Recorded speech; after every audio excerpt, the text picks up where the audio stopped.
7 female veteran mocked at the shooting range, unaware she was a legendary Delta Force operative. Tucked behind silver hair and faded scars, lies a name erased from every record but never from history. When a quiet, battle-worn woman steps onto the elite shooting range, laughter follows her like a shadow. They see only an oddity. What they don't see is the most feared sniper in Delta Force Black Ops. They mocked the Ron legend. And now, the past she buried is coming back with a loaded weapon. Before we dive in, let us know where you're watching from. And if this story means something to you, don't forget to subscribe. Eliza Monroe didn't belong there, and everyone knew it the second she stepped out of the faded silver pickup. The vehicle looked like it had survived a few too many desert roads and parked amid a fleet of polished Teslas, Matnack Range Rovers, and the occasional military-grade Humvee. It stood out like a rusted relic, but it wasn't the truck that made people stare. It was. At 39, Eliza carried herself like a woman who had survived fire and carried its memory in her bones. Her silver-white hair, tied back in a rough ponytail, was not a mark of age, but a legacy of trauma, a rare medical reaction to extreme and sustained battlefield stress, or so one V doctor had once suggested in hushed tones. A scar, thin but stark, carved a pale line from her left cheekbone to her jaw. Her face was sun-worn and hard-edged, her posture alert without being aggressive. She wore worn-out jeans and a khaki shirt faded from too many washes. The sleeves rolled up to reveal scarred forearms. Her boots were military-ish, cracked at the seams but clearly broken into perfection. The only thing she carried was a simple leather rifle case. It looked ancient, like it might hold a ghost rather than a weapon. Beside her walked a sharp contrast. Samantha Collins, 22, sleek ponytail, tailored cargo jacket and a messenger bag stuffed with notepads and camera gear. She was a rising journalist for True Front, a digital investigative magazine that had earned a reputation for tackling uncomfortable questions. This month's story, the subtle class war in elite recreational spaces, starting with modern shooting sport. "This place smells like money and testosterone," Samantha muttered as they approached the front doors of Liberty Arms. The facility was as imposing as a private military headquarters. Located on the outskirts of Houston, Liberty Arms was part resort, part weapons playground. Its clients were retired generals, defense execs and legacy military families with trust funds and trophy wives. The foyer boasted glass walls, vaulted ceilings, and a floor polished enough to reflect sniper scopes. Inside, rows of sleek digital kiosks and chrome gun lockers looked more like tech startup decor than anything martial. "Are you sure you want to do this?" Samantha whispered, glancing up at her aunt's unreadable face. "I'm just here for moral support," Eliza said dryly. "You're the one with something to prove." The two women stepped through the entrance, instantly drawing attention. Conversations paused, lenses on AR glasses subtly flicked in their direction. A ripple of amusement ran through a group near the espresso bar. "Is that a damn M14? Someone snorted. An older man in a tactical blazer, clearly former Marine by the way he stood. "Thought they retired those with disco." Another man added, "She looks like she just finished catering brunch and wandered into the wrong building." Eliza didn't react. Samantha clenched her jaw but felt her aunt's calm, steady hand on her shoulder. A silent signal. Let it go. The contrast between them and the rest of the patrons was stark. Most carried custom Chekuk or Barrett rifles, mounted with AI-assisted scopes and carbon fiber stock. Their gear was cutting edge, their appearance curated. Eliza's rifle case had stitching worn at the seams and smelled faintly of machine oil and leather. They passed a wall where awards were displayed. Liberty Arms Invitational Champions, Elite Marksmen, a few familiar faces from DoD contract circuits. Samantha's eyes flicked toward a plaque dated Garrett Reeve, Top Precision Shooter, Eek of the Devil. From a raised platform overlooking the main shooting gallery, a man noticed Eliza, tall, broad-shouldered, with steel gray eyes and a perfectly pressed military cut suit. Garrett Reeve stood like he still commanded entire battlefields with his posture alone. CEO of Sentinel Dynamics, one of the top private weapons developers in the country, and former CIA field officer. He was charisma and control embodied. His eyes locked on Eliza. Something passed across his face. Recognition? Confusion. The line of his jaw tensed slightly, but his smile didn't falter. "Who the hell?" He leaned toward a woman in a slate gray suit. His assistant. "Get me her name. The one with the silver hair. There's something off about her. I want everything we can legally find. And maybe a bit more." Back on the main floor, Eliza and Samantha reached the check-in terminal. A young receptionist blinked at Eliza's ID badge, and then at the old rifle case. "Visiting guest? Monroe. Eliza, you brought your own rifle." "Huh?" "We recommend AI-assisted scopes for the precision range," the clerk offered, unsure whether to be polite or patronizing. Eliza raised an eyebrow. "I'm good with what I've got." They were assigned a lane as they made their way toward it. Samantha glanced around uneasily. Eliza seemed immune to the stares, the whispers, the judgment. She walked with the quiet purpose of someone who had once been the scariest thing in a room full of killers. "Seriously," Samantha muttered under her breath. "This place is ridiculous." Eliza didn't reply. Her fingers casually tapped the side of her case as they walked. 3 soft beats, a rhythm, a memory, or maybe just a calm before the storm. Because something was about to happen. Something that would make Liberty Arms remember this day, and it would begin with 3 impossible shots. The invitational match at Liberty Arms had turned into an unofficial showcase of ego and engineering.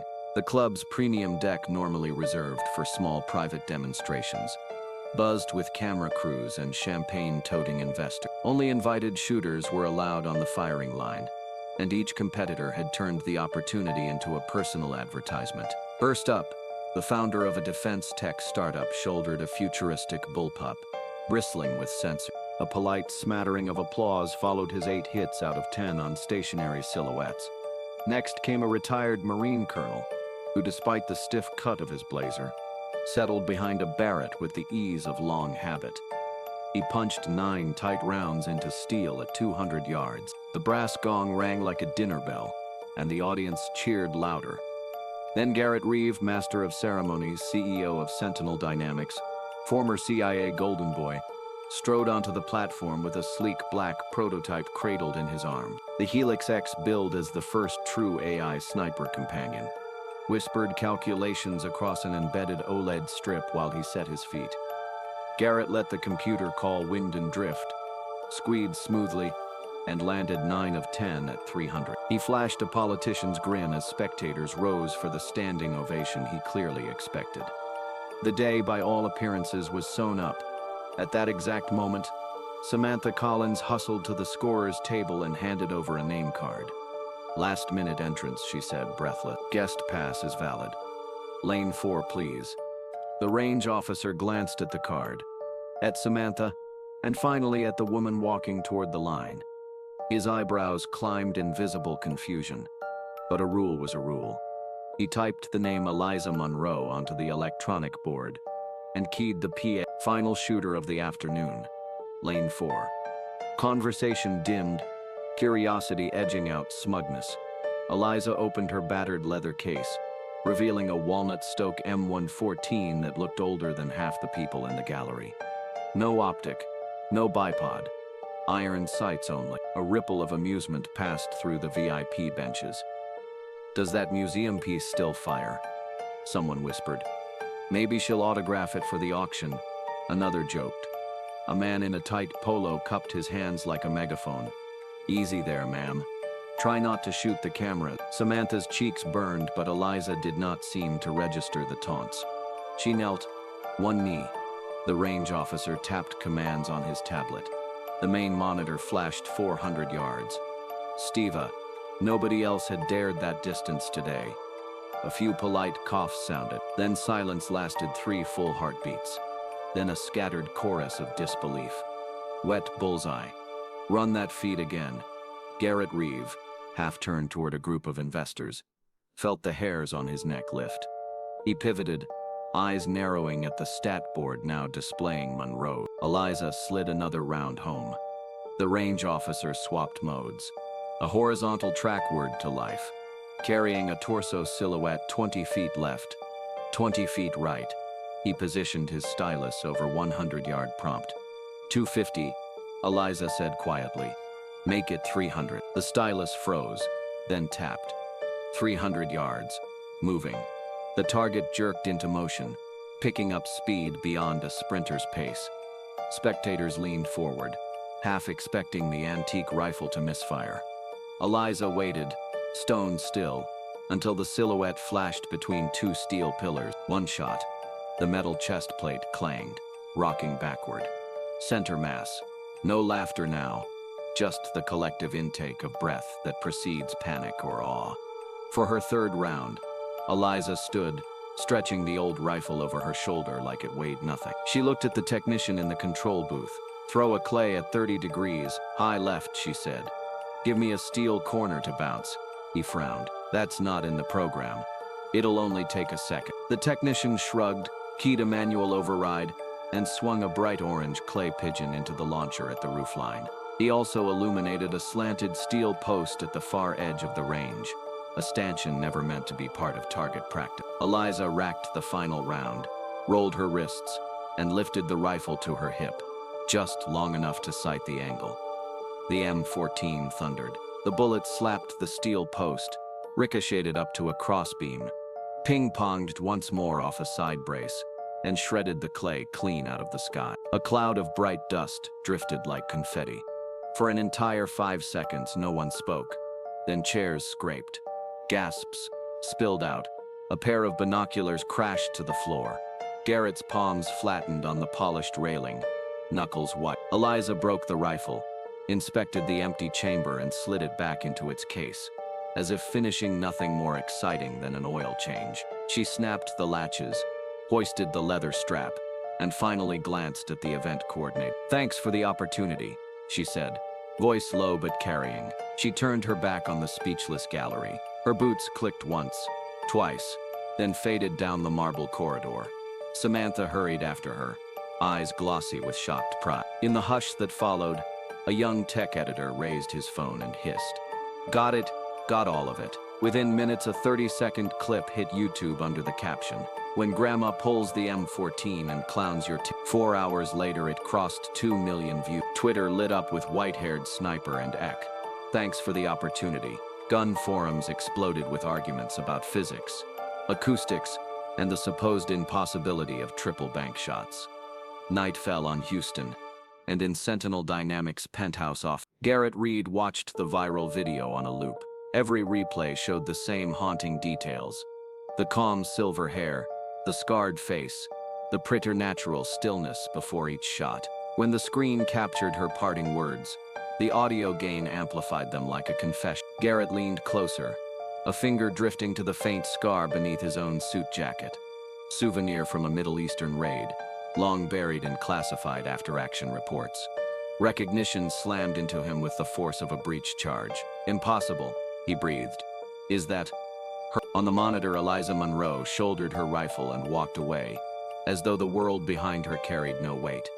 Garrett swallowed hard, reached for his intercom, and issued an order that would set a very dangerous chain of events in motion. Samantha's doubts began in the parking lot long before the video of 3 impossible shots went viral. The sun was sliding behind the Houston skyline, painting the windshield gold, when she glanced across the cab of the pickup. Eliza drove with the window open, one scarred hand loose on the wheel, the other drumming 3 slow beats on the door. Steady, rhythmic, practiced. It was the same cadence Samantha had noticed on the firing line. A heartbeat turned into code. For years, Eliza had called herself a retired logistics aide. Nothing more. Logistics soldiers did not snap a steel plate at 400 yards, or study every mirror exit and rooftop. While walking to the ladies' room, they did not keep a breath so calm the reticle refused to waver. Samantha replayed those details the entire ride home, her curiosity swelling into suspicion. That night, laptop balanced on her knees, Samantha logged into the Veteran Records Exchange. She typed, "Monroe, Eliza J." The public file looked ordinary at first glance. Enlisted 204, honorable discharge, rank, Staff Sergeant. Station history, Fort Campbell, Fort Bragg. Yet from 2006 to 2010, the record dissolved into blank space. No courses, no deployments, no leave forms. A single line filled the gap: duty assignment. Classified/stricted. How did a logistics NCO earn 4 consecutive years of classified duty? Stranger still, a note at the bottom read, "Commendation letter. Commend sons redacted." Logistics specialists rarely drew commendations and never once labeled secret. She requested deeper access through a press credential she sometimes borrowed from Trufront's defense desk. 5 minutes later, an auto Riley landed in her inbox. Access denied. Material designated classified special activity. Clearance insufficient. A soft thrill of danger stirred in her gut. Logistics. Indeed, she pivoted. Small-town papers stored their back issues better than the Pentagon stored its sins. The Monroe family had lived in Ozark County, Arkansas. Samantha opened the digitized archive of the Mountain Ledger and searched Eliza Whitlock, her aunt's maiden name. One headline from July 2001 leapt out. Swilver held Mark Swan sweep Staten Jr. rifle meet. 10 of 10 perfect. The grainy photo was unmistakable. A 15-year-old Eliza grinning shyly behind an M1 Garand. Hair already shot white. Eyes the same winter hue. The caption quoted her, "My grandpa says you only fire when it matters. Shooting's not for showing off. It's for surviving." Samantha kept scrolling. Strangely, the following year's tournament had no coverage. A tiny box on page 2 said merely, "Annual Ozark Jr. Shoot canceled. Source undisclosed." Rumor lived where sunlight didn't. Samantha opened a tour window and joined Echo Post, an invitation-only forum for old special operations hands. Using a disposable handle, she posted, "Seeking info on female rifle prodigy. Served Yemen. Call sign possible White Hawk. Carried M." Responses trickled in, mostly jokes, until a user named Sixdale replied in plain text, "If you know her, stop looking. She pulled me out of Kandahar fire in 9. One shot saved 6 men. Her name starts wars in briefing rooms. If she's hidden, there's a reason. Leave the ghost alone." Samantha's pulse spiked. She messaged him privately, but the account vanished before she could hit send. Ozark County had one cafe with reliable Wi-Fi. She arranged a video call with Frank Bellamy, Eliza's childhood neighbor, once an Air Force crew chief. Frank leaned close to the webcam, cap pulled low. "Ellie, Lord, that girl could outshoot squirrels at 10, but she never liked crowds. Talking about it. Do you remember when she enlisted?" Samantha asked. He said, "Logistics." I laughed. Told her she'd die of boredom. Next thing I knew, she'd disappeared 5 solid years. Nobody saw so much as a Christmas card. Then one afternoon, a big gray Chinook landed on McCarty's pasture. No markings. Eliza stepped off wearing gear I'd never seen. She hugged her mom, said she had 30 minutes, then gone again. Logistics. My foot. Samantha searched Talons of Silence program. Open internet. Nothing. Deep web. A decade-old blog by a former ranger, archived behind dead links, describing kids recruited into a hush-hush talent pool, funneled toward an unacknowledged Delta pipeline called Silent Talons. They vanished, worked missions no one admitted existed, then resurfaced undercover jobs. If they resurface at all, pieces clicked. The canceled 202 junior match. Eliza's blank service years, the uncanny skills. Logistics support had never been her career. It had been her disguise. Samantha let the hints simmer. She began dropping them in conversation. "Stowe, Aunt Ellie, did you hear the Pentagon might open combat roles to women retroactively? Imagine Delta Force admitting it's had female operators for years." Eliza would grunt, change the subject, or take the trash out. She printed the 201 article and left it on the kitchen table. At dinner, she asked, "Is it true Grandpa taught you to breathe between heartbeats?" Eliza's fork paused midair. "My grandfather taught me many things," she said, voice careful. Under the living room lamp, Samantha laid out the puzzle, the redacted commendation sheet, the state champion photo, a screenshot of 6 Delta's warning. She tapped the table. "Whoever you really are, you're not retired logistics. You're the best sniper I've ever read about." The cabin lights were low. Outside, cicadas hummed. Samantha's printer spat one final page, a time-stamped satellite image of a Yemeni desert. She placed it beside the other evidence. Her pulse hammered, but her voice was steady. This file says a CIA operation in Yemen went sideways and unnamed female operative refused a kill order on a civilian compound. That operative was erased. Logistics? No, that's you. Silence. Then floorboards creaked behind her. Samantha turned. Eliza stood in the doorway, half her face in darkness, scar catching a blade of light. "You found enough," she said.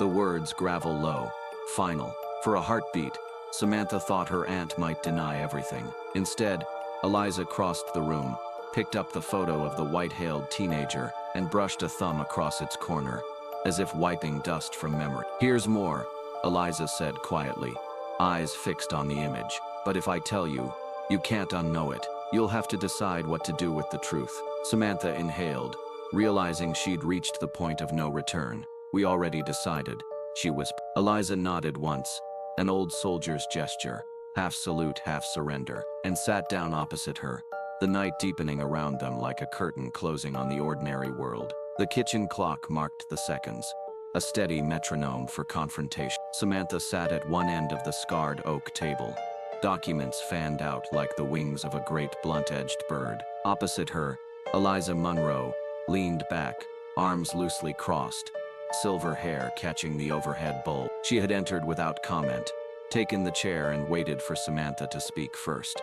To half a minute, neither woman moved. Steam rose from 2 untouched mugs of tea. Eventually, Samantha exhaled through her nose, forcing herself to sound calm. "I thought you ran supply convoys," she said, tapping a redacted service record. "But supply clerks don't sink 3 bullets the way you did today.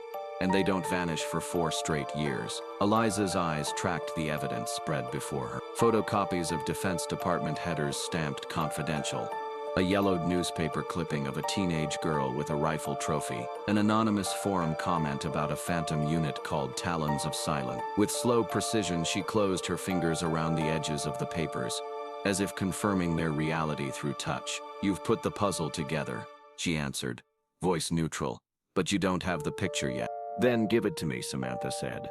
"The real picture." Eliza straightened in her chair like a veteran called to parade rest.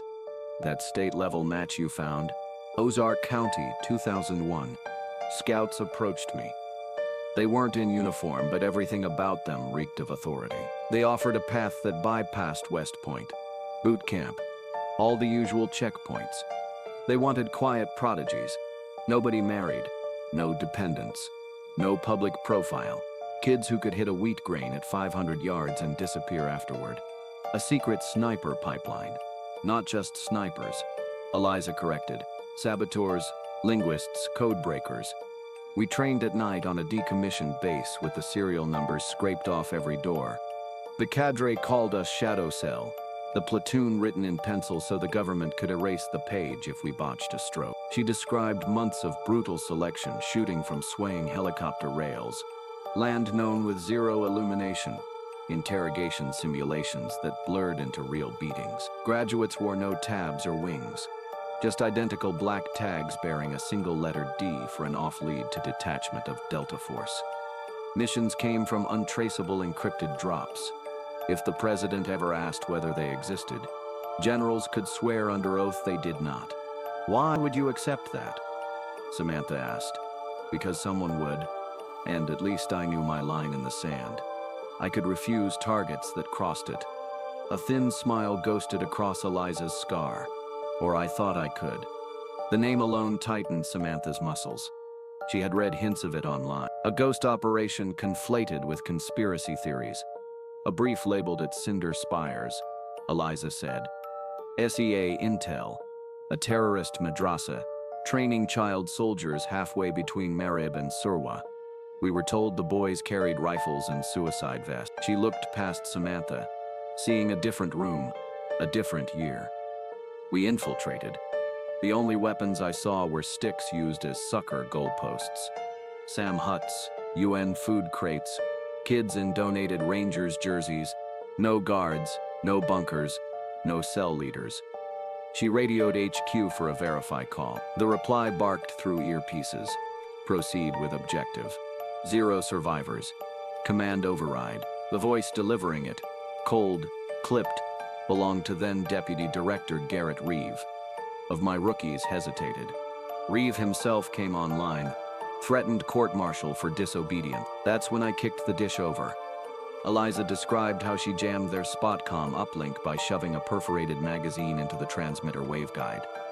How she fired 2 rounds into the sensor mast, so overhead drones lost feed. How she ordered her spotter to lead the other soldiers on a bogus flanking sweep. I stayed, shepherded 13 children through a wadi, stole a battered pickup and drove them to a French aid post, 90 kilometers west. She paused. I had to threaten the aid workers too. They thought I was there to reclaim the kids. And your team, evacuated Dawn, swearing they never saw the target. Command raged, but there was nothing left to bomb. No hostiles. No photo op. They needed a scapegoat. Shadow Cell's commander got reassigned. I got diagnosed with combat-induced depigmentation disorder and discharged under medical grounds. My jacket was rewritten as logistics because it was easier than court-martialing me publicly. Samantha stared, absorbing the scale of the lot. The silence in the room thickened until she could barely draw breath. She shot to her feet, chair legs scraping. You saved children, and they buried you. Meanwhile, Garrett monetizes the same war he tried to sterilize with drones. Papers quivered between her hands.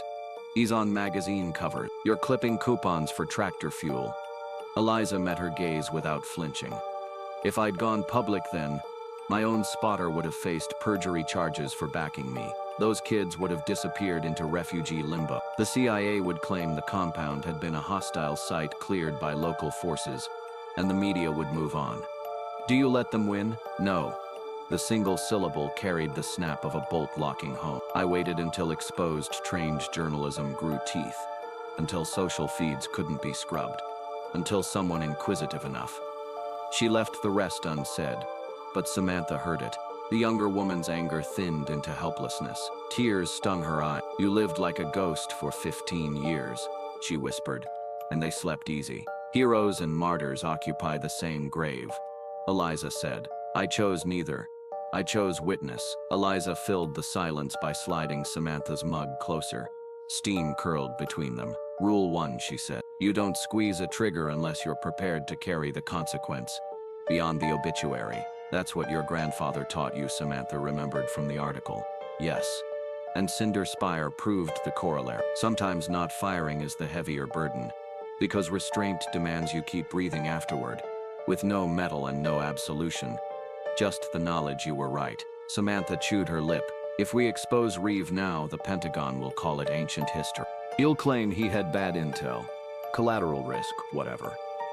Eliza opened a slim notebook. Inside, neat columns of dates and call signs marched across the ruled paper. At the center, she'd taped a micro SD card. This is every radio hop that night, she said, sliding it across. Reeve's voice ordering the strike. GPS pings.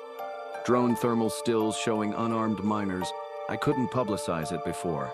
Chain of custody was murky. But you can authenticate metadata faster than the DoD can redact it. Once it's out in duplicate, they can't put the bullet back in the barrel. How many people go down with him? Enough to matter, Eliza said. Maybe not enough to fix the machine, but enough to jam one gear. Samantha's breathing slowed. The fury drained, replaced by resolve. You saved lives by refusing an order. I can save the truth by refusing silence. She rested a finger on the SD card. I'll publish. I'll accept the lawsuits, the smears, the midnight calls. Eliza's stern expression softened by a millimeter. She reached across, laid a hand on Samantha's shoulder. Rough skin, electric, with unspoken trust. I'll back you, she said, but we do it my way. Redundancy, dead man triggers, mirrors on the data servers. We expose Reeve, not the innocent. Samantha nodded. For the first time, the room felt conspiratorial rather than confrontational. The ticking clock sounded less like accusation, more like countdown. To recall the story, she asked, already organizing chapter headings in her head. Eliza's eyes drifted to the teen champion photo. Shadowhawk, she murmured. The nickname Delta instructors had given her after watching a hawk dive through dawn mist during her first qualification. A shadow that chooses when to show its wings. Minutes passed in planning, secure VPN tunnels, Whistleblower platforms. Trustworthy editor. At last, Samantha sat back, exhausted but exhilarated. Am I the right reason?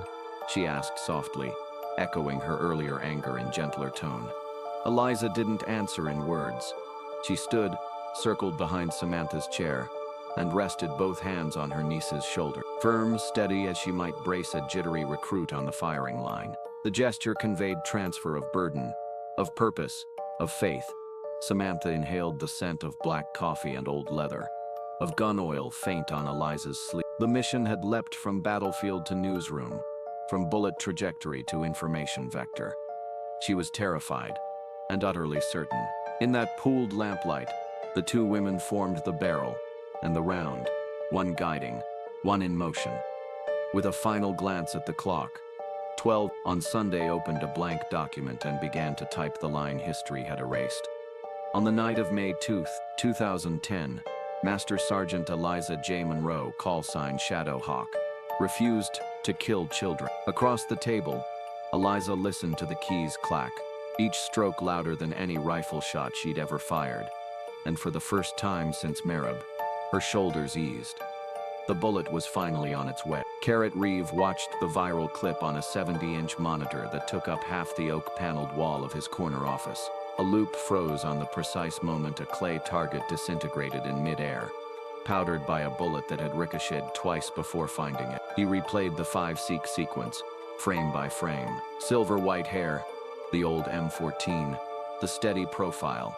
A scar along the shooter's jaw tugged at a decade-old memory he had tried to drown in expensive bourbon and strategic success. Merib Yem, 13 children running through a sandstorm while a lone sniper covered their escape. Carrot swallowed hard. For a heartbeat, he could hear the headset crackling in his ear, his own voice barking orders.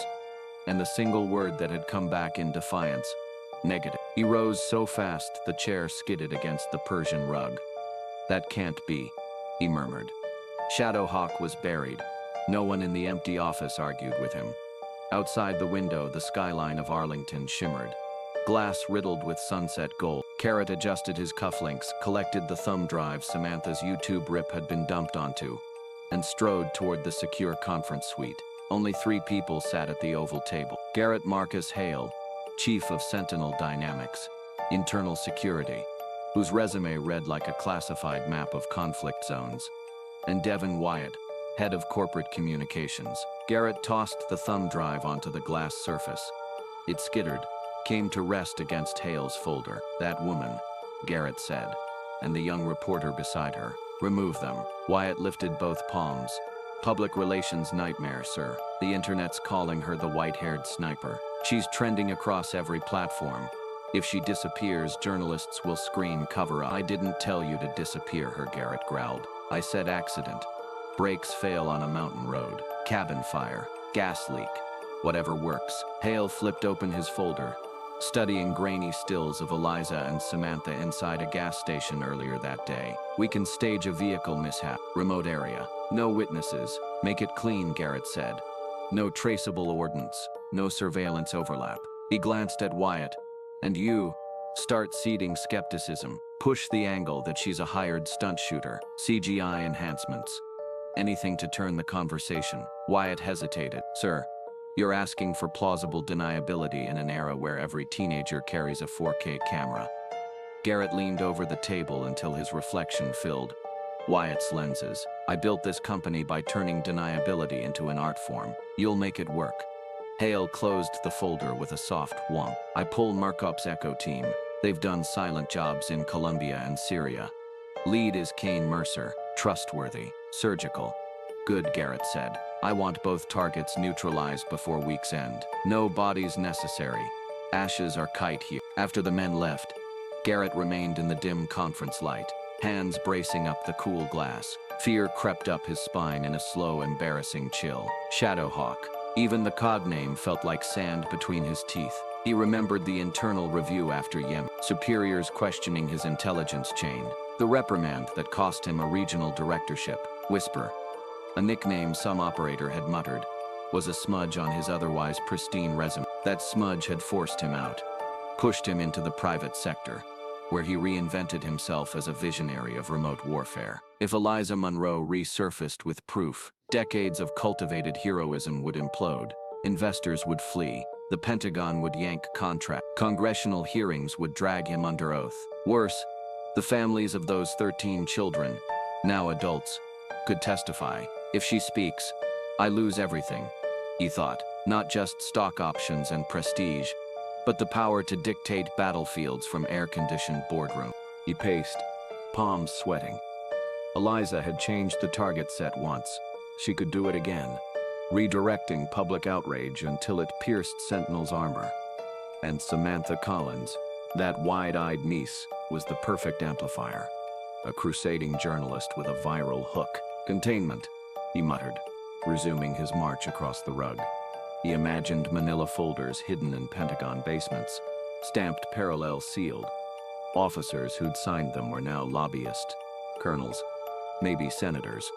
They'd sell him out if forced. One whistleblower, one declassified cable, and he would stand alone. The dread reshaped itself into rage. How dare a single disobedient sniper threaten everything he built since leaving the agency? How dare she become myth while he still fought for contracts every quarter? In a hangar on the outskirts of Richmond, Kane Mercer received the encrypted brief via handheld, satellite imagery of a woodland cabin, thermal pings showing 2 heat signatures, mission notes of a double silence. He recognized the second target, Samantha, only from her byline. The first he knew from legend, Shadowhawk, he muttered. Thought she was ghosted years back. The ex-QCI man skimmed the ROE, stage an inferno. No ballistic forensics, retrieve nothing. He checked his watch. Mission window 48 hours. He felt a twinge of unease. Assassinating a journalist on US soil was not typical. But the retainer from Sentinel covered such dilemmas handsomely.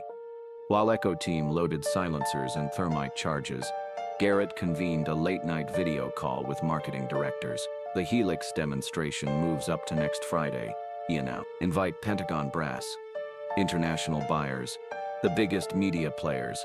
Saturate news cycles with our AI's capabilities. Make the white-haired sniper look like a quaint sideshow and the rumored identity connection. A VP asked. Undercut it, Garrett replied. Issue white papers on how deep fake tech can forge unbelievable trick shots. Deploy botnets to seed that narrative. Anyone publishes whisper claims, hit them with defamation warnings. We kill the legend in the press while Echo Team kills the source in the field. No one argued. Their bonuses depended on his confidence. Past midnight, the building emptied except for security patrols. Garrett poured a double bourbon and reopened the viral video on a smaller monitor. He zoomed, freezing on Eliza's face as she centered the iron sight. The eyes were exactly as he remembered through the drone feed zoom lens in Yemen. Steady, unblinking, unconcerned by impending fire. Who should have died in that desert? He whispered. He replayed her final words at Liberty Arms. Thanks for the opportunity. And heard in them not gratitude but a promise of reckoning. For the first time in years, his pulse punched erratic beats against his ribs. He touched the scar hidden by his tailored shirt, a buried reminder of the night Whisper refused him. The anger drained, leaving only apprehension. What if Echo Team failed? What if the viral clip was just the first salvo? And evidence pieced together by that relentless niece would surface. The legend he meant to monetize with Helix X now stalked him like a revenant he could neither bracket nor predict. His reflection in the dark monitor stared back. CEO, innovator, former field officer, and for a flicker of a moment the mask slipped. Not anger, he realized. Surprised. Fear. Garrett set the tumbler down untouched. On screen, Elijah shouldered the ancient rifle, turning her back to a paralyzed audience. The footage ended, looping once more. When it froze on her scarred profile, Garrett breathed a single vow. I'm done losing to Ghost. He killed the monitor, swallowed the bourbon in one savage gulp, and walked out, already drafting the death of a legend.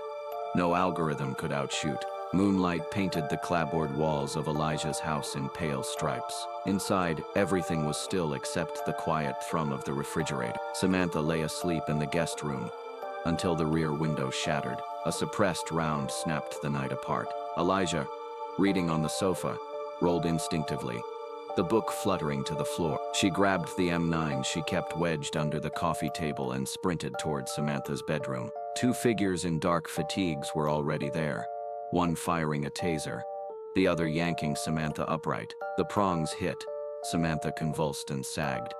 A muffled yelp caught behind duct tape. Eliza fired twice down the hallway, but felt a punch of a subsonic round catch her left shoulder. Pain flared white.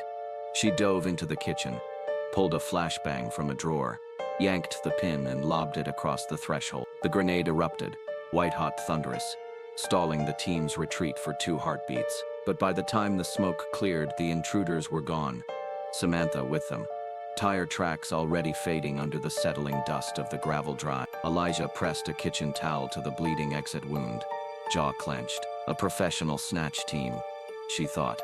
4 men, timed intel, 0 chatter. Classic Mercer tactics. They'd leave footprints in the dark web, not on the crime scene, and they wouldn't keep Samantha alive long. She was leverage, nothing more. Eliza stumbled into her study, shoved books aside and produced an old handheld radio decryptor, a relic of Shadow Cell. She scrolled through forgotten military channels until a raspy squelch revealed encrypted bursts, same cadence she'd used a decade ago. She patched in, cracked the outdated cipher, and listened. Echo 3 en route to package site. ETA 10, a set of GPS coordinates flashed across the tiny screen. A disused microwave tower, relay 3 miles north, tucked in state forest. Once a Delta contingency node, now abandoned. Eliza shrugged into a black field jacket, slid a combat knife into her boot, holstered the M9, and slung her M14. Blood seeped through the fabric, but she ignored it. Shock kept her upright. She backed her dented pickup out of the drive with the headlights dark, and took the fire road, leading uphill. Halfway there, she veered onto a dry creek bed and parked under oaks big enough to swallow the truck's silhouette. A culvert pike, rusted and foul, led beneath the tower compound's chain link. She crawled the length, emerged behind a concrete generator shack, and surveyed the kill box. A lone floodlight illuminated a sagging warehouse. Through shattered windows, she saw Samantha bound to a folding chair, head sagging but alive.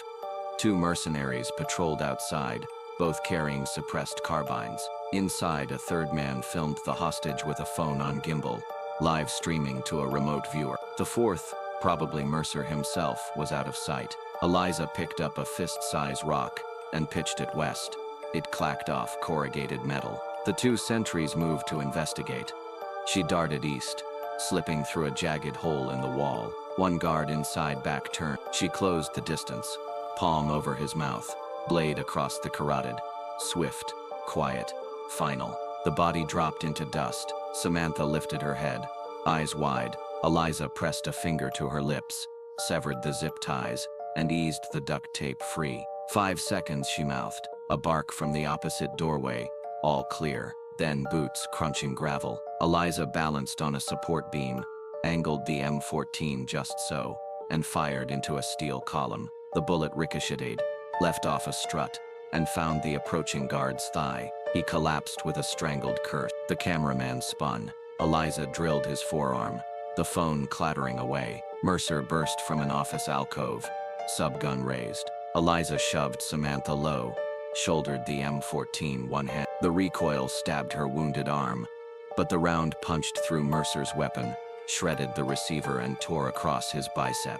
He retreated out the side door. Eliza grabbed a jerry can of fuel stacked for sabotage, splashed it along a pile of dusty crates, and tossed in a road flare. Fire roared up the walls. Smoke billowed through every crack. Under cover of the chaos, she dragged Samantha to the back exit, vaulted a ditch and hustled toward the creek bed. Flames climbed skyward, obscuring their escape in a flickering haze. Eliza drove east, at dawn, winding into the Appalachian foothills. Samantha sat silent beside her, wrapped in a wool blanket, eyes red but alert. After 2 hours, they left pavement for a rutted forest track. Ancient trees swallowed. Finally, the pickup idled before a moss-covered cabin wedged between limestone bluffs, the kind mapmakers forgot. Eliza killed the engine. This was a listening post, she said, unlocking a warped door. Inside, dust but no decay, ammo cans, medical supplies, ration packs sealed in mylar. Samantha traced the rough-hewn walls, awe eclipsing fatigue. You kept this all these years? Delta kept. I kept the key. While Samantha gaped, Eliza stoked a wood stove and laid out field dressing. She guided her niece, still trembling, through cleansing the shoulder wound, stapling muscle and skin with a handheld device, wrapping gauze tight. First lesson, Eliza murmured between breaths. Pain is data. Use it or ignore it. Never fear it. Samantha's hands shook. I thought they'd kill me on camera. He would have tried. Reeve likes theater. Now he has smoke instead. A small, sardonic smile. They shared instant coffee in silence. Samantha studied her aunt's lined face, the calm in her eyes even now. I just realized, she said, voice thin. I'm not scared when you're near. Then fear is learning, Eliza replied. But comfort isn't safety. Night fell hard in the valley. Eliza opened a locker and produced a battered HF transceiver. She tapped a 3-pulse Morse string onto the key. QSL 7. Years ago, it had functioned as a still-alive code among Shadow Cell survivors. She doubted anyone listened, but hope, like rust, lingered. 5 minutes later, a reply chirped through speaker static. 77, RGR. Eliza's breath caught. Ranger's alive, she whispered. Samantha leaned close. Who's Ranger? Spotter. Friend? She keyed coordinates. Encryption phrases only 2 people could parse. The final acknowledgement pinged. A promise to rendezvous. 2 days later. Before dawn, a silhouette hiked the switchback trail to the cabin. Tall, broad, carrying no visible gun, yet walking like one. Beard streaked with gray. Eyes sharp despite fatigue. Whispered. He called softly. The Ranger, she answered. They hugged. Brief. Fierce. Years dissolved. Samantha stood at the threshold, speechless. Thomas Ranger Reed stepped inside, nodding to the young journalist. Heard your name. Didn't think you'd be needy this fast. Samantha managed a wry smile. Stories have a way of swallowing the storyteller. Ranger unrolled a waterproof pouch onto the table. Blueprints of Sentinel's HQ, drone telemetry, Helix X diagnostic logs. Pulled this from a contractor who owed me. Range moved the live demonstration up 72 hours. He thinks a public spectacle will drown the Whisper legend. Eliza studied the satellite images. He's right about spectacle, wrong about outcome. If we wait, Ranger warned, he'll track thermal signatures out here. Send a full stack, not just 4 guns. Samantha placed both hands on her notebook. Then we dragged the truth onto his main stage. She looked at Eliza, voice steady. I'll broadcast everything we have during the demonstration. You 2 keep me alive long enough to hit upload. Eliza chambered a fresh magazine into the M14, the metallic click echoing through timber walls. Pain still glimmered in her eyes, tempered by flint-hard resolve. We've been hunted long enough, she said. Now we hunt. The decision settled over them like the weight of loaded steel. Outside, wind sighed through leafless branches, carrying the scent of distant rain. Inside, 3 fugitives plotted an assault on a fortress, armed with a rifle older than its shooter, a cache of secrets, and a conviction no algorithm could predict. Somewhere, Garrett Reeve believed he had extinguished every spark of Shadowhawk's legend. But in a mossy cabin, under Appalachia's silent ridges, the legend racked a final round and took aim at dawn. Samantha wrote by the glow of a single kerosene lantern, breath fogging in the chill that seeped between the cabin's cedar boards. Outside, Appalachia slept under a quarter moon. Inside, keys rattled like distant small arms fire. She had been typing for 6 straight nights, turning fragments of testimony and redacted cables into scenes no censor could erase. Eliza sat beside the stove, rereading each fresh page the moment it left the printer tray. She marked the margins sparingly, crossing out a real codename here, replacing a geographic grid there, shifting Yemen 2010 to Oridan 2019, translating Operation Cinder Spire into Crimson Fog. The wounds, the cries over comms, the 13 children sprinting through sand-colored smoke. Those details she let stand. Truth wrapped in thin gauze of fiction could still bleed. Samantha titled the draft Shadow in the Smoke. If the world refuses to admit you exist, she said, flexing cramped fingers, It'll have to reckon with your legend. Eliza only nodded, but her eyes pale, watchful, soft for the span of a heartbeat. By day, Eliza opened a weather-stained footlocker and laid out relics, yellowing mission briefs labeled Sandglass, Black Echo, Helm's Gate. She described midnight exfiltration routes and hostage corridors, the metallic smell inside a rifle barrel after 200 rounds. Samantha copied everything into a living document, swapping real unit nicknames for avian aliases. Vulture, Kite, Raven. She renamed Eliza E. Kestrel, and herself simply S. Sometimes the memories slam too hard. Halfway through a section on the Kandahar diversion, Eliza rose abruptly, walked onto the porch, and watched fog curl over pines until her pulse steadied. When she returned, Samantha offered no sympathy, only the space of silence. Eliza approved. Write the hand tremors, Eliza told her one icy dawn. Write the doubt that crawls in when the scope fogs, and the bargain you make when you squeeze through it. Don't varnish the cost. 2 weeks later, the manuscript was finished. 93,000 words of almost unstolen Starlink uplink. Samantha uploaded encrypted files to 3 independent e-presses, under the pen name, The Unremembered. Shadow in the Smoke appeared on an obscure Pay What You Want storefront at 3 a.m. Tuesday. 48 hours later, the book infiltrated War Circle, Valor Forum, Retired Ops Net. Veterans consumed chapters like contraband whiskey. The Marib Desert wind shift described on page 21 etched a declassified weather log. The thermal scope model cited on page 37 had been issued only to tier-low teams in 2 hashtags multiplied. Whisper exist. Shadow Hawk lives, not just affable. One anonymous user, Hawk99, wrote, I was on Overwatch Ridge when the shot curved east. Thought it was a miracle. Uke says why. Another Delta R13 author omits the medic's name. He'd be proud she remembered the morphine dosage. No one used real names, yet the pattern of acknowledgements, half jokes and half code formed a lattice of verifications stronger than any FOI dump. A week in, Zeroed In, a podcast run by 2 former Green Berets, dedicated an episode to the novel. This is the best tactical prose I've read, one host said. Either the authors served at a spooky level, or they broke into DIA's basement. The Houston Chronicle ran an op-ed titled Whisper, Legend, Liar, or Smoking Gun. An investigative reporter at ProPublica tweeted a thread cross-referencing the book's fictional casualty figures with dormant penguin casualty lines. Reddit spun up /e_Kestrel. Armchair sleuths plotted satellite images against passages describing a desert plateau shaped like a wolf's head. From the cabin, Ranger monitored the buzz.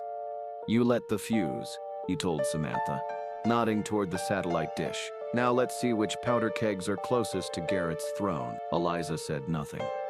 She watched the visitor logs on a dark hub mirror where the manuscript had been posted free. Every new IP address felt like another set of eyes prying Garrett's armor loose. 900 miles away in Sentinel Dynamics Chrome and Glass headquarters, Garrett slammed through a stack of overnight media alerts. The headline that froze him read, Shadow in the Smoke Sparks, Veteran Uprising. The excerpt beneath it described a CIA field commander, codenamed Goliath, who ordered airburst munitions on a humanitarian outpost. A direct quote of the order matched a line he remembered shouting across a headset. In Marib, Garrett flicked the laptop off the desk. It bounced, plastic frame cracking. He's turning into a martyr, he snarled. His communications chief, summoned by security, tried reason. Sir, the book is officially tagged as fiction. If we react, we authenticate it. Investors rang in anyway. Eric, is Phoenix Ridge real? You always said the Yemen incident was tribal infighting.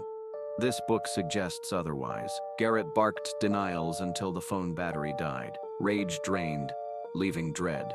Shadowhawk had chosen narrative warfare, the one theater he couldn't carpet bomb into submission. Near midnight, Garrett paced the PR war room alone. A dashboard projected social media analytics. Shadow in the Smoke mentions surged in a diagonal line, so steep it resembled a ballistic arc. Bot swarms he'd commissioned to discredit the story barely dented its trajectory. Venue and veterans kept reposting, layering lived detail above each algorithmic doubt. An assistant hovered in the doorway. Statement, sir? Garrett's laugh was tissue thin. What would I say? Dear world, I'm not the villain in the bestseller you love. He waved the aide out and whispered to the empty air. If she steps into daylight, that's the end game. A chill ran through him. Legends were hard to kill, but public villains were immortal too, etched in history textbooks, stripped of nuance. And legends needed a nemesis. The book all but named him. Samantha closed her laptop after midnight and rubbed her burning eyes. He'll try something else, she said. Eliza checked the load on her M14, slid the bolt home. That's the wager.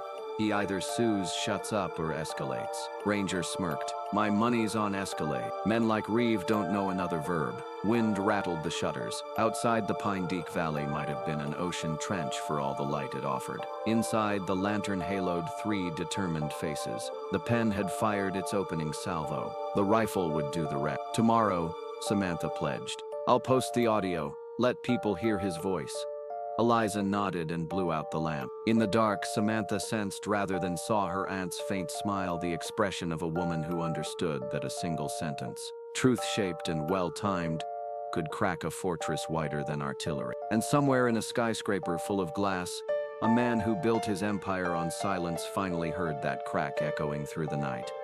Garrett Reeve had never felt claustrophobic inside Sentinel Dynamics' top-floor sanctuary. But tonight, the glass walls seemed to press inward like a vice. Every feed on his multimeter array glowed with the same headline. Shadow in the Smoke, Fiction or Confession. A heat-heaved dashboard showed thousands of podcasts, blogs, and YouTube channels, dissecting the novel line by line, finding too many coincidences with covert operations that were supposed to be vapor. He clicked through the firestorm, a retired intel analyst on War Room Radio reciting GPS grids that matched Samantha's chapter headings. A freshman congresswoman posting a letter demanding a House inquiry into a Yemen strike.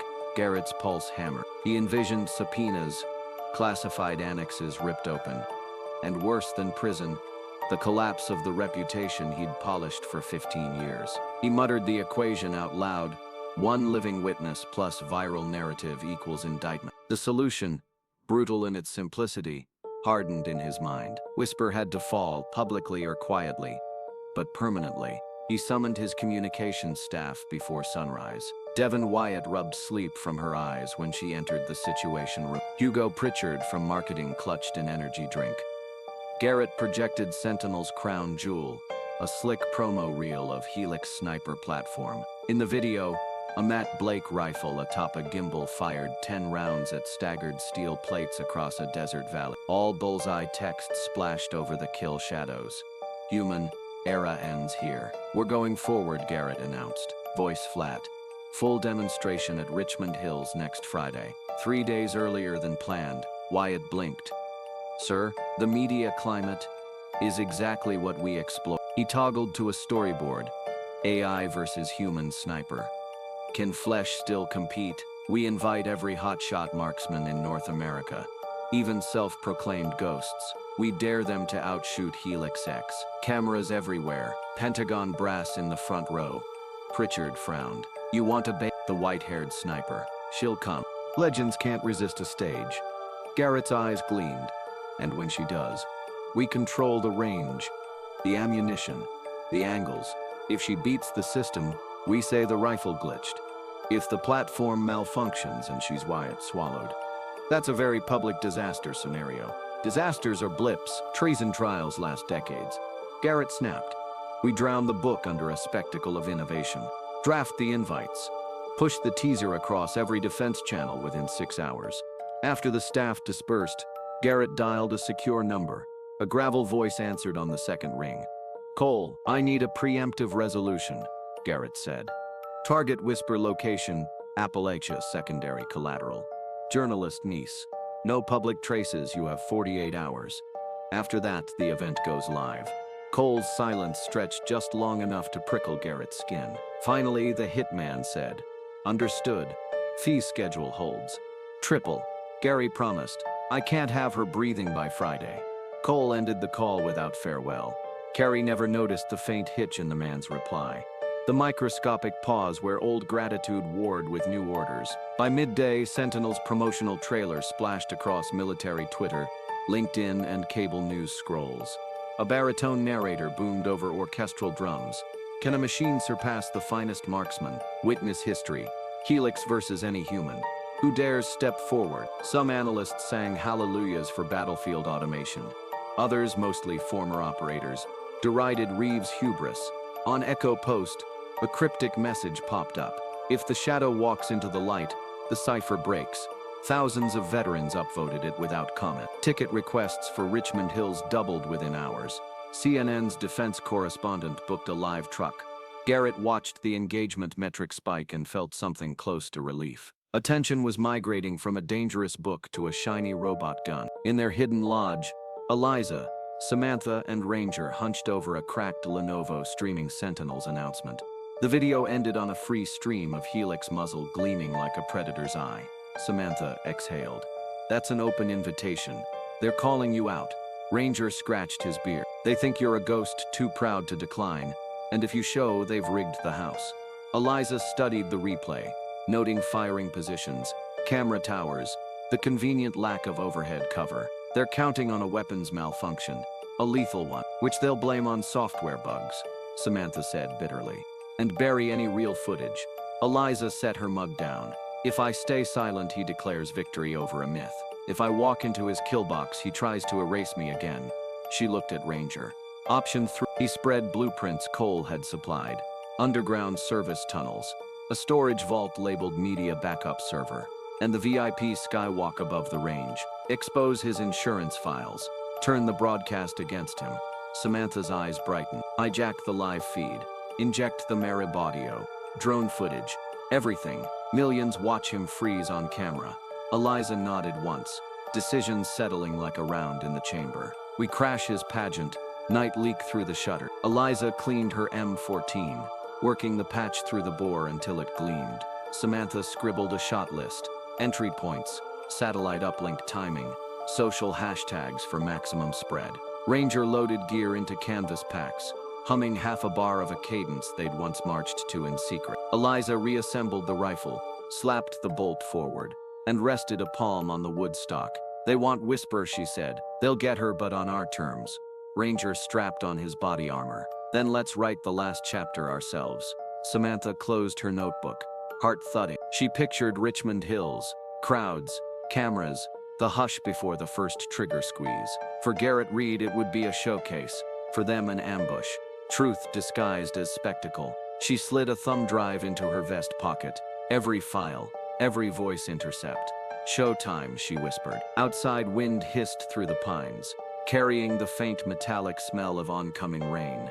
Or maybe cordite from a future yet unwritten. In that sound, Eliza heard destiny clocking a final round. She shouldered the rifle that had sentenced her to silence, and stepped into the dark, resolved to speak at last in the language the world could no longer ignore. All moved through the Appalachian timber like a rumor. No branches cracked, no stones rolled. Night draped the ridge in blue-black velvet. The only glow came from half a moon and the faint readout of his thermal monocle. He carried just enough hardware to erase a legend, a suppressed SIG, a karambit blade, and a tracker the size of a vitamin pill. Garrett wanted Whisper still or silent. Either outcome began with this insertion. He found the cabin by its faint heat plume, tucked into a fold of limestone 30 meters below the ridgeline. Smoke from a banked fire curled through the roof vents, barely warmer than the forest. Smart, he thought, harder for drones to spot. He scanned, 3 sleepers, 2 on the main floor, 1 loft. That would be Ranger. Whisper herself must keep watch in the shadows. Cole circled to the rear porch, disabled a tripwire fashioned from fishing line and nails, and eased the latch with a padded pry bar. The door floated inward without a squeak.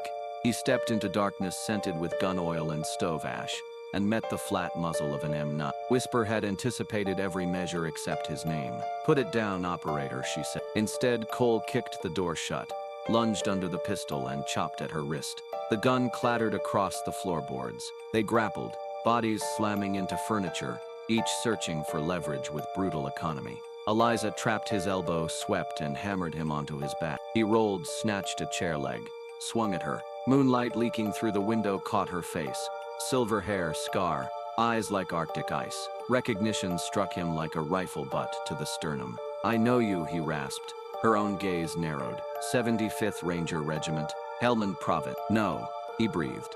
Syria, Al-Hasaka Road, 2012, forward outpost. Overrun at dawn, Eliza's brows knit, searching memory.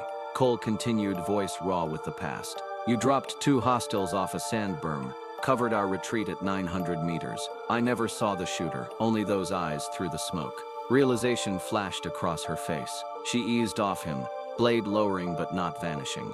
For a long moment they simply breathed in tandem, veterans parsing the calculus of death. Cole sat up slowly, palms open. Garrett sent me to finish you. He doesn't know I owe you my life. Outside, books thudded.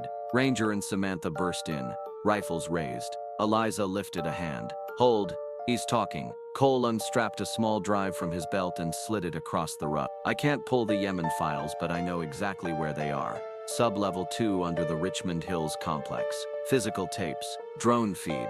The order Reeve gave. He keeps them as blackmail insurance. Ranger's voice was granite. And you expect us to trust you because you brought coordinates. You were about to cut our throats. Cole met his stare. No excuses. Orders are orders, until they come from someone who deserves a bullet. I've served men like Reeve too long. Eliza retrieved the drive. You can breach their security. Second tier biometric gate is key to my DNA from old agency days. I get you in, you get the evidence. We broadcast. Reeve's empire folds overnight. Samantha frowned. Why switch sides now? Cole's lids fluttered.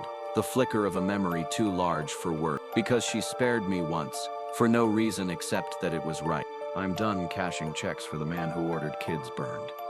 Silence welled, thick and uncertain. Ranger lowered his rifle first. 36 hours before their final system check, he said. After that, Reeve ships every drive to an off-site vault. Eliza sheathed her knife and extended a hand. Cole took it. Calluses met calluses, an armistice forged in skin. They gathered around the scarred table, map spread under a lantern. Cole traced an underground service corridor leading from the press tent to a blast door marked maintenance. Conduit A2. I piggyback with a camera crew, he said. Badge scans won't flag me. Whisper and Ranger slip through the HVAC crawl once I open the panel. Journalist stays in the truck. Remote link ready to dump files live. Samantha bristled. No, I roll the upload on site. If things go south, someone has to testify face to face. Eliza gave a terse nod. She's right. One truth on a screen is data. Truth with a heartbeat is proof. Ranger tapped the map. Extraction. Helipad on the west mezzanine, Cole replied. We hijacked their media chopper. A grin cracked Ranger's beard. Showy? Memorable, Samantha corrected. The plan locked into place with soldierly finality.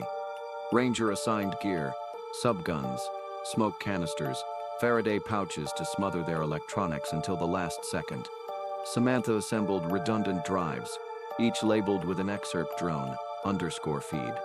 My 4, arrive _order, kids _exfil still. Cole cleaned a compact carbine, eyes distant perhaps, recalling the lid that had once cut down those Syrian insurgents before they reached him. Near dawn, Eliza donned the faded combat jacket she'd buried at the back of the closet. The delta patch long removed, fabric worn thin along the elbows. She threaded fresh rounds into the M14 mag with steady fingers. Samantha watched the silver in her hair catch firelight, striking, almost ethereal. Eliza glanced up. No more graves in silence, she said. Cole racked his weapon and for the first time allowed a smile to lift the corner of his mouth. I'll open the door, he said. You pull the trigger.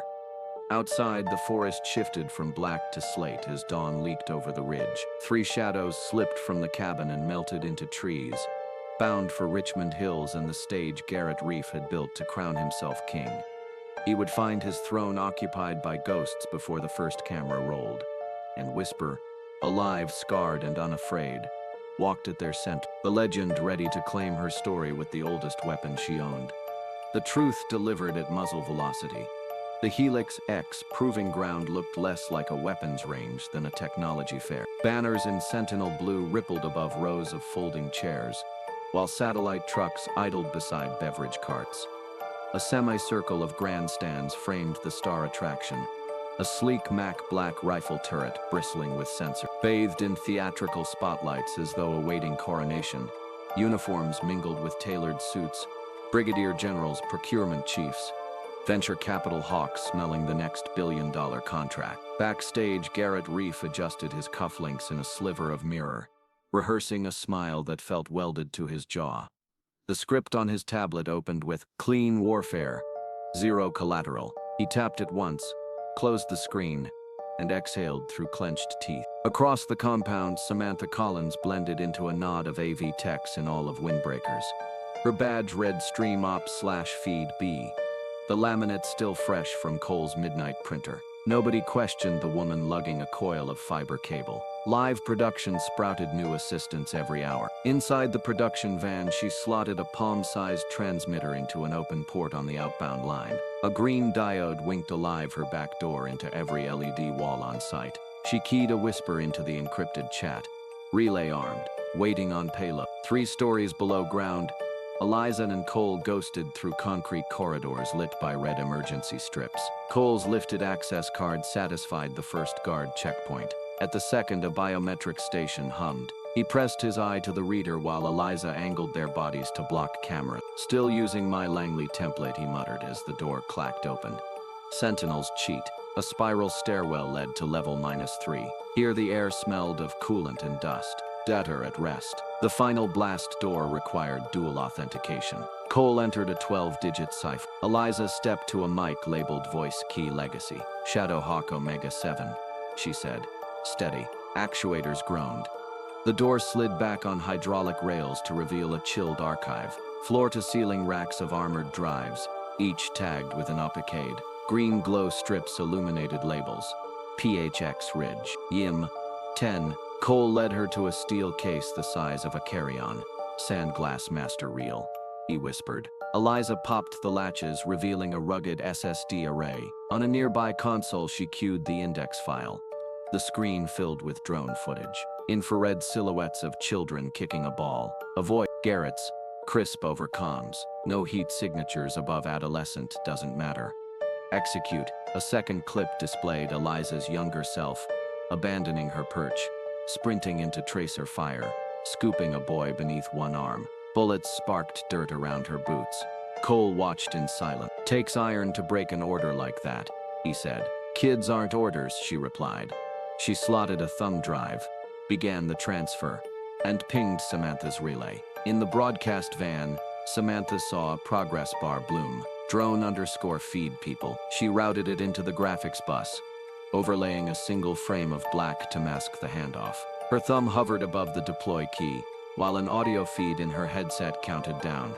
Garrett's walk-on. 5, 4, 3. She pressed and Garrett strode to center stage, flanked by Hallock's carbon fiber gleam. "Ladies and gentlemen, today we usher in the era of surgical warfare, liberated from human error." The 40-foot LED behind him crackled, momentarily flashed static, then resolved into a grainy green drone suite. A timestamp read, 2 May 2010, 3:17. Garrett froze. The audience murmured. Audio boomed through the room. "Confirm target lock. Fire at will. Sir, there are miners. Repeat, miners in blast radius. This is not your concern. Execute." Gasps rippled across the stands. The video cut to thermal footage of a lone soldier, Eliza, her outline bright white against cooling sand, shepherding children toward a trench, while rounds cratered the compound behind her.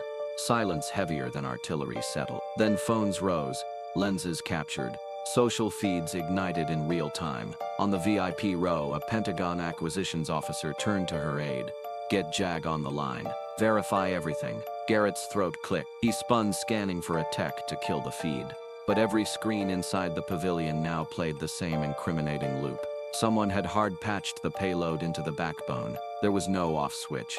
He ducked behind the curtain, storming toward ops control. Caught a glimpse of Cole escorting Eliza through a maintenance passage. Fury flared. OU Traders security team scrambled.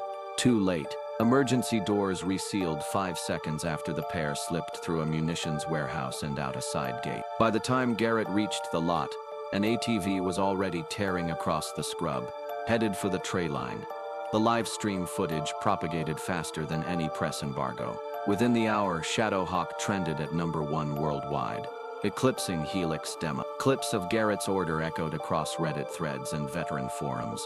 A Marine Corps captain tweeted, "Whoever Whisper is, the Corps would have pinned a Navy cross yesterday." News anchors interrupted programming. One described the theatrical unveiling term self-indignant as the most catastrophic brand implosion in defense industry memory.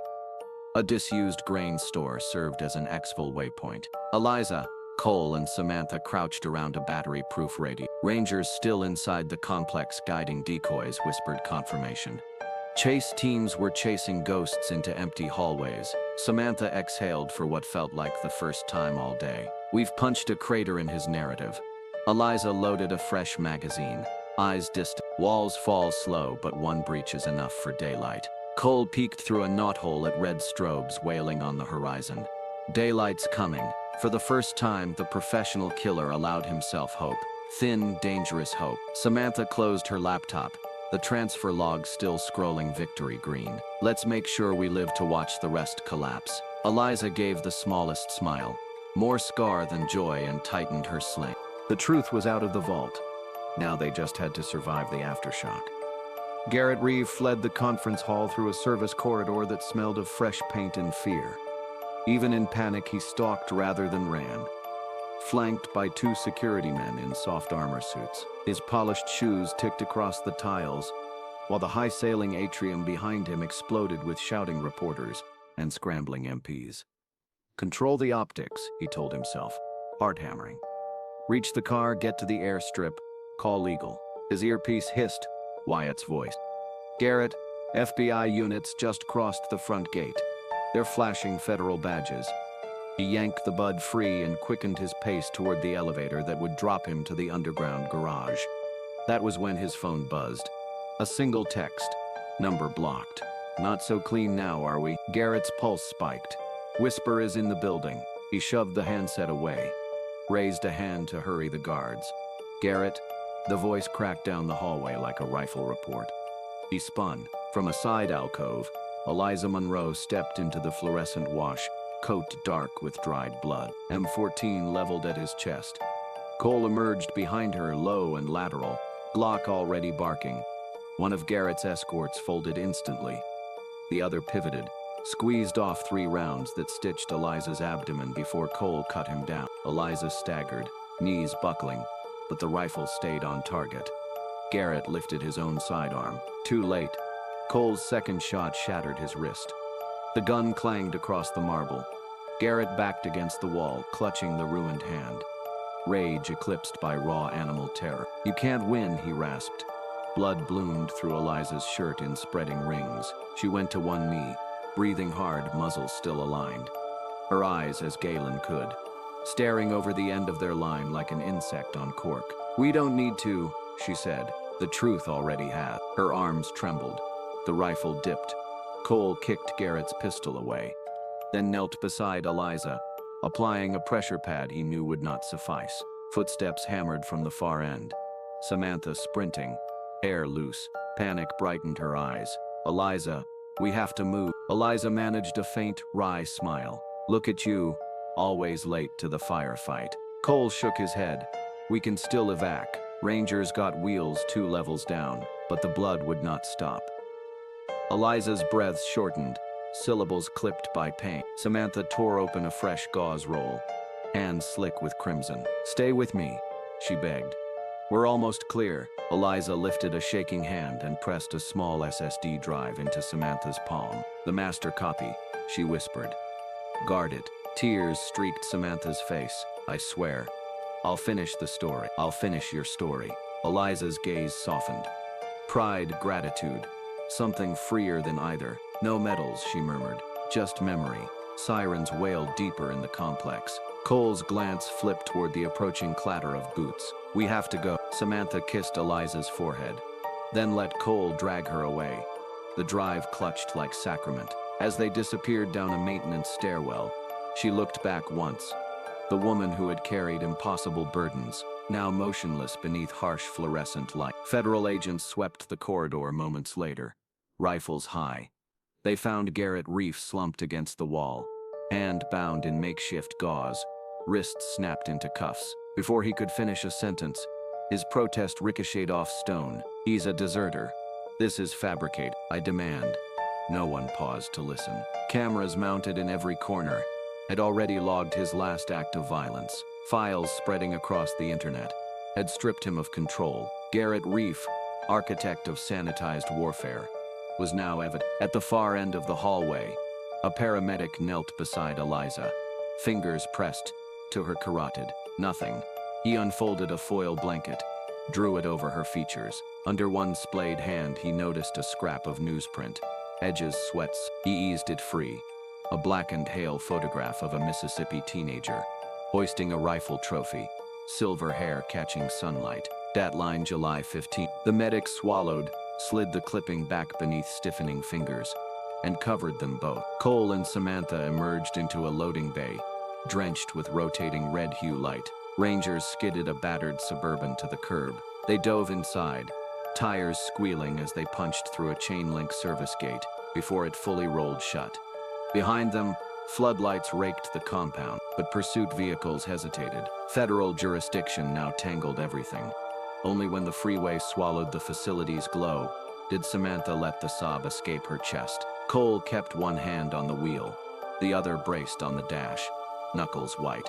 "He knew," he said quietly. Samantha wiped tears with her sleeve. "She knew we'd live." The SSD felt heavy in her pocket. 13 children saved. A road order recorded. A career of silent valor. Outside, dawn paled the horizon. Inside, grief congealed into purpose. Before noon, every major outlet had rebroadcast the drone video. Whisper trended higher than any celebrity scandal. Congressional committees announced emergency hearings. Comment sections erupted with fury. Admiration, disbelief. A retired Delta colonel told CNN she broke the rule because the rule was wrong. No one spoke. Garrett's defense again. At a field hospital triage, agents cataloged evidence. Garrett sat cuffed, staring at a blank wall. Somewhere down the hall, an investigator read him a litany of charges. War crimes, obstruction, conspiracy. He hardly heard. His mind replayed the look in Eliza's eyes, tranquil, unafraid, as if death were simply another lopsided order to disobey. Evening draped a county road 50 miles north. Samantha stood beside the Suburban, watching ambulance strobes fade down the asphalt. Cole leaned against the hood, arms folded. "He's the truth they can't kill again," Samantha said, voice a rasp. Cole nodded toward the sky, where the first stars wink through violet haze. Legends shoot farther than bullets. Samantha slipped the SSD into a padded envelope addressed to 3 major newsrooms. She sealed it with shaking fingers. "He's well burned," she whispered. "More to bring down." Headlights crested the hill. Ranger returning from a final diversion run. Samantha straightened, wiped her face, and walked to meet the future. Behind her in the hush after sirens, Appalachian night carried a single memory. A rifle crack, echoing across time, saying a name the world would never again forget. 48 hours after Richmond Hills, America awoke to breaking banners that refused to fade. CNN opened with an image of a scar-lined woman shielding children in a sandstorm, and the caption, "Whisper has a name, Eliza Monroe." The Washington Post devoted its entire front page to a single sentence in 96 coin type. "She died provoking. She lived." At a hastily arranged Pentagon briefing, 4-star General Marcus Halverson faced the cameras, eyes rimmed with fatigue. "Master Sergeant Eliza Monroe," he said, pronouncing each syllable as if carving it into stone, served with an unacknowledged Delta detachment known internally as Black Echo. In May 2010, she disobeyed an unlawful strike on civilian miners. Her record was subsequently expunged. That erasure ends today. Behind him, a screen cycled through files salvaged from Sentinel's bunker. Garrett Reeves' audio order to eliminate all movement. The drone feed of children in soccer jerseys. The grainy clip of Eliza sprinting through tracer fire. Networks replayed the footage until it felt older than the flag. Veteran halls filled first.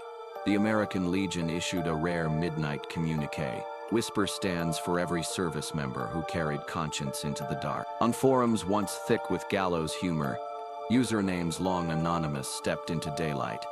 Secret 6, Overwatch Ridge. She spotted the shooter none of us could see. If Shadowhawk hadn't covered our medevac in Kunduz, I'd be a name on Within hours, Shadowhawk trended across platforms in 34 languages. Soldiers posted selfies in battered field caps scrawled with WM Mark, Whisper Monroe. Teenagers shared the 5 Seek Liberty Arms clip, Eliza lowering her rifle and murmuring thanks for the opportunity, as shorthand for speaking truth to power. Congress felt the pressure. A bipartisan clutch of senators demanded hearings. How does an American hero vanish for 15 years? When crowds gathered outside Liberty Arms, owners draped its entrance with camo netting and lilies. A handwritten placard read, "She's shot here. We remember." 1 week later, the Department of Defense issued a formal reverse. Frank Ryan stated, "Master Sergeant, United States Army, 1-step Special Forces Operational Detachment, Delta. Decorations, Distinguished Service, Cross, Post-Human Upgrade to Medal of Honor pending Senate approval, /line, for conspicuous gallantry in defense of non-combatants at personal peril." The Pentagon's Hall of Warriors unveiled a bronze plaque etched with a single carvine. A stocko. She chose right over orders and paid the bill for all of us. Liberty Arms rededicated its longest lane as Monroe Range. Netflix and PBS simultaneously announced documentaries. Within a month, the title Whisper, the Soldier They Erased topped global watch list. At the National Cathedral Memorial, flag-draped colors caught stained glass light while Samantha Collins stepped to the lectern. Her voice trembled only once. "My aunt believed not everyone who holds a righteous gun earns a righteous voice." Today, the nation lends her hour. Every major outlet broadcast the eulogy intact. Pressure did not relent. 30 days post-exposure, the Senate introduced the Shadowhawk Reform Act. Its provisions: 1. Permanent archiving of special operations records, even for deniable units, in a classified but reviewable vault. 2. Civil Military Ethics Council, empowered to audit covert orders that risk civilian life. 3. Personal liability signatures. Commanders must affix biometric approval to any strike with projected non-combatant presence. The bill passed committee. Lobbyists found little appetite to oppose a legend.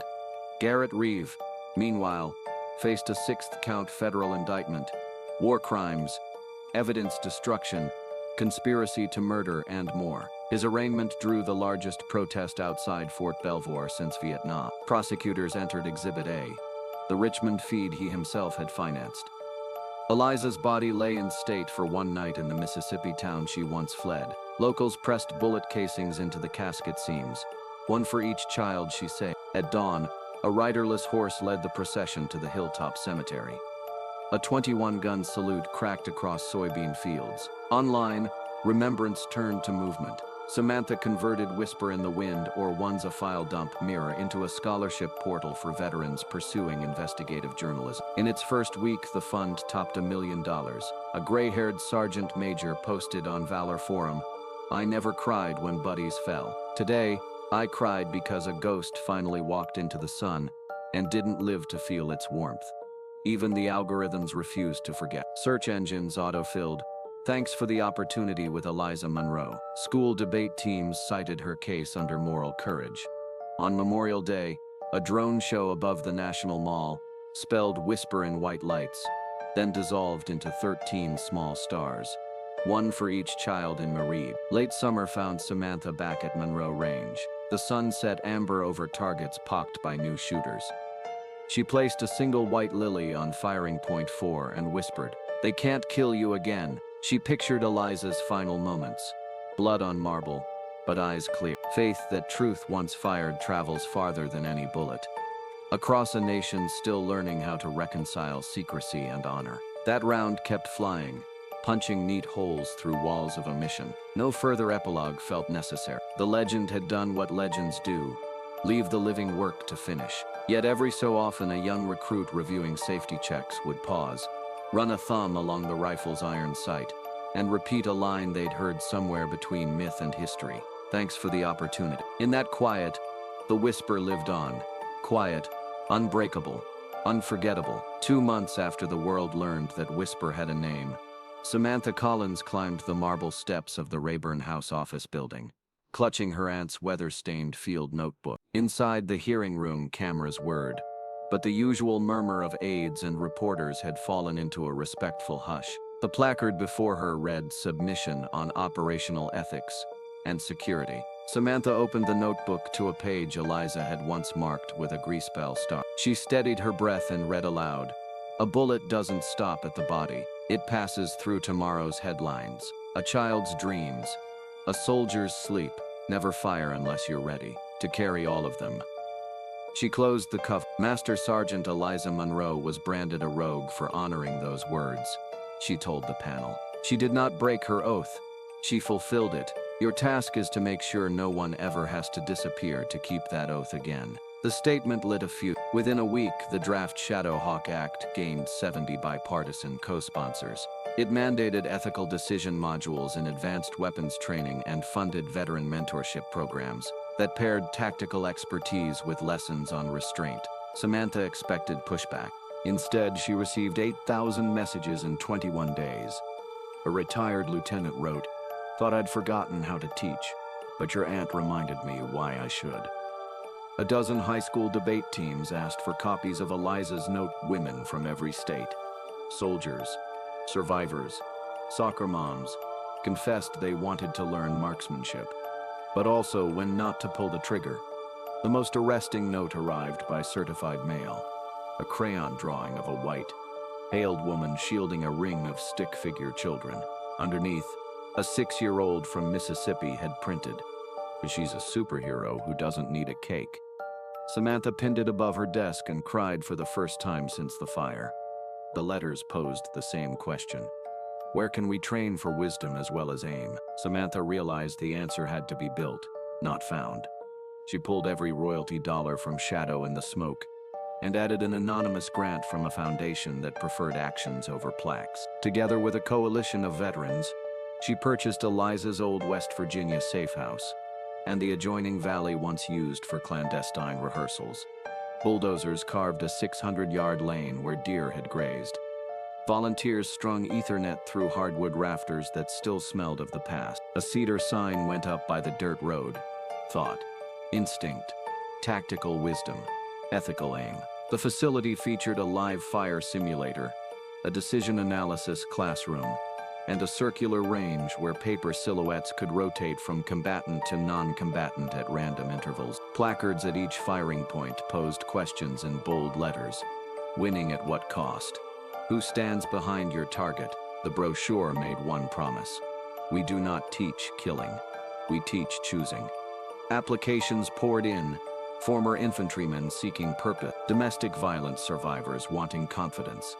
Teenagers trying to understand the burden of strength before Hollywood or the internet could romanticize it for them. Opening day dawned crisp, the valley echoing with birds rather than gunfire. Samantha donned ear pro and greeted the first trainees, until 3 figures strode through the gate, gray at the temples, posture straight as fence posts.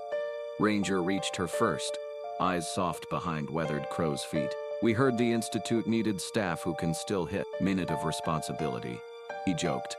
With him stood Havoc, master of urban entry, and Comet, whose real specialty had always been evacuating civilians before the first shot. They unpacked battered Pelican cases, no tricked-out race guns, just service-worn rifles and a stack of laminated drills, annotated in red pen. Samantha's throat clogged. She gestured to the podium, but Ranger shook his head. We're better with actions than speeches. During the brief ribbon cutting, he said only one sentence, pitched to the cluster of wide-eyed students. We're not here to teach you how to take life. We're here to show you how to save yours without losing who you are. Students, some in wheelchairs, some in varsity jackets, applauded like thunder in the Mountain Bowl. That night, Samantha walked the range alone. Fireflies blinked over the berm. She knelt by lane 4. Drove a brass marker into the soil and engraved it with Eliza's own words. Truth travels farther than any round. Inside the headquarters foyer, Eliza's M14 hung above the ethics classroom door. New trainees touched the stock for luck. Never before a shot.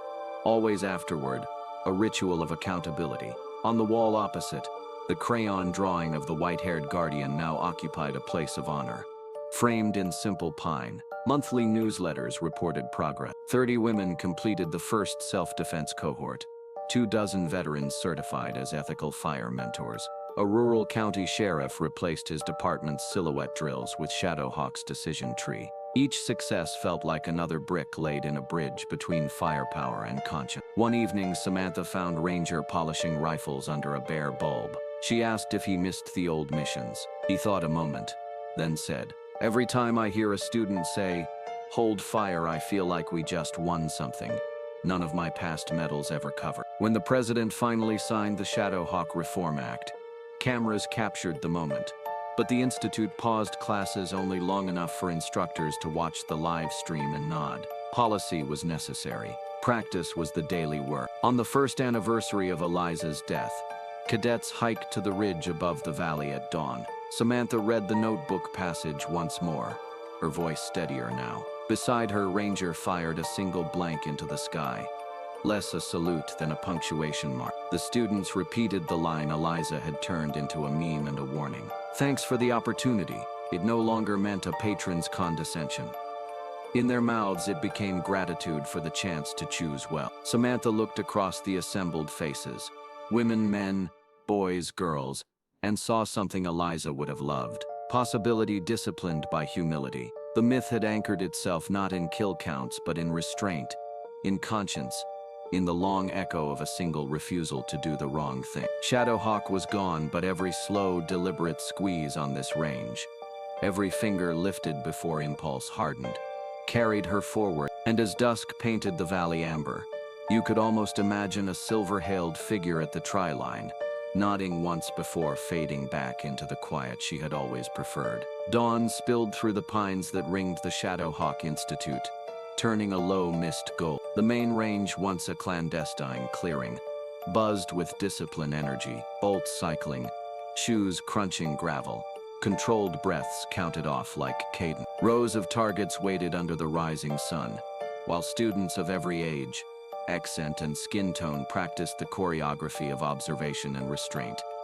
Samantha Collins walked the firing line with a clipboard instead of a camera. She wore a plain training jacket, sleeves rolled, silver whistle tucked where a press badge used to hang. Each note she made, stances, trigger pull, breath, felt like writing a new stanza in a poem. Eliza had started long ago. At the far bench, a wiry 12-year-old adjusted the stock of a ponytail bouncing. Was here on scholarship, the daughter of a former medic who had driven 12 hours for this program because some lessons can't be streamed. Marley centered the sights on a steel plate, 30 yards away. Inhaled halfway, let half of it go, then held. Samantha paused a few steps behind. Silent witness. Marley's finger pressed the trigger. The round rang the plate dead center of the second ring. Applause rippled down the line. A couple of veterans whistled approval. Marley's face lit as if someone had unscrewed the sun. A notch higher. "I did it," she called, half disbelief, half triumph. Samantha knelt so their eyes met. She picked the spent brass from the gravel, placed it in Marley's palm, warm as a tiny heartbeat. "You did," she said.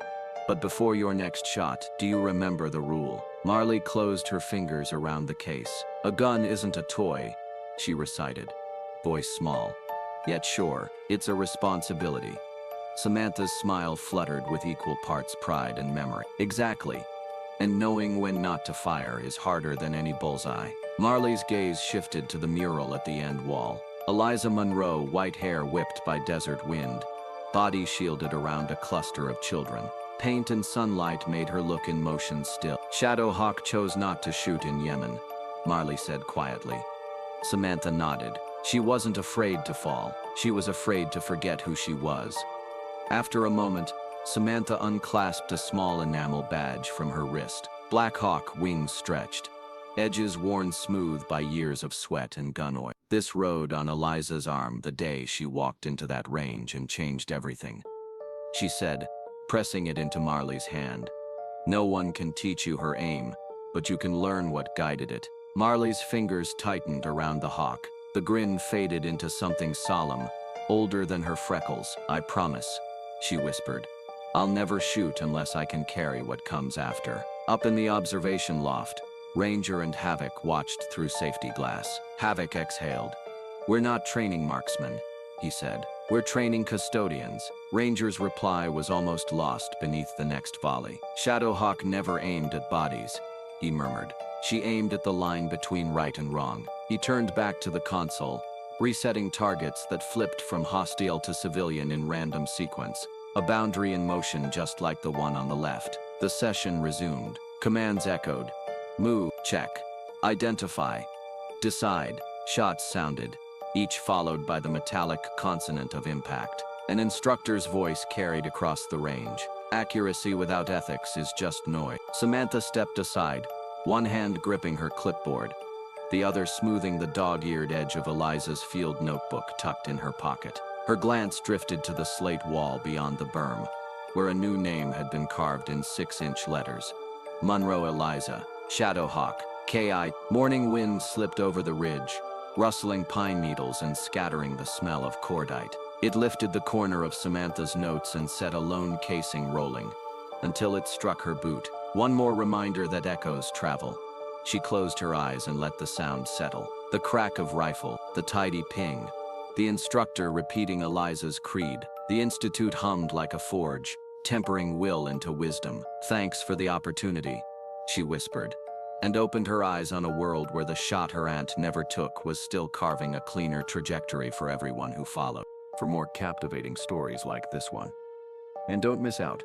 Hit the notification bell so you're always updated on our latest content. Your support truly means the world to us. Jason whispered a crude remark, but Riley's focus never shifted. She was beyond the noise, beyond the doubt. This range wasn't a test, it was a reminder. Trent snorted, expecting her to fumble, but the moment the shot rang out, clean, sharp, perfect, even the dust seemed to pause.